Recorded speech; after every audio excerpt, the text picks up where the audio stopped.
நம்ம வீட்டு கார்டன்ல இருக்க வீடியோஸ்ல வந்து ஒரே ஒரு தொட்டியில வந்து சோளம் போட்டிருந்தோம் அப்படின்னு காமிச்சோம். வளர்ந்துருக்கு. ஆனா இன்னும் சோளம் காய்க்கல. மாமியார் வீட்ல வந்து அதுக்கு முன்னாடியே போட்டுட்டாங்க.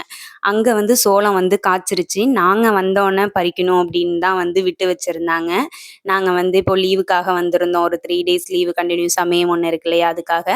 அப்பதான் அந்த சோளமெல்லாம் பறிச்சு, சரி வேக வைக்கலாம் அப்படின்னு சொல்லி மாமனார் தான் வந்து பறிச்சு குடுத்துட்டு இருந்தாங்க. சோளமும், கத்திரிக்காவும் ஒண்ணா போட்டுட்டாங்க. அதனால ஒரு ஒரு சோள கதிர்லயும் ஒரே ஒரு சோளம் தான் வந்து வந்திருந்தது. நாங்க வந்து பறிச்சுக்கலாம் அப்படின்னு சொல்லிட்டு, அது ஓரளவு காஞ்சே போயிடுச்சு. ஒண்ணு மட்டும் ஃப்ரெஷ்ஷா பச்சை கலர்ல இருந்தது. மத்ததெல்லாம் கொஞ்சம் முத்துன மாதிரி இருந்துச்சு. எல்லாத்தையுமே வந்து பறிச்சு எடுத்துட்டோம். மொத்தம் ஒரு 4, 5 இருந்துச்சு. டேஸ்ட்டாவே இருந்துச்சு. நல்லா இருந்துச்சு. இன்னும் நம்ம வீட்ல எப்படி வரும் அப்படின்னு தான் தெரியல. அத ஈவினிங் போல வந்து பசங்களுக்கு வந்து வேக வச்சு குடுக்கலாம் அப்படின்னு வந்து பிளான் பண்ணியிருந்தேன். கத்திரிக்காவும் வந்து விதைக்காக கொஞ்சம் 2, 3 கத்திரிக்காய் வந்து விட்டு வச்சிருந்தாங்க.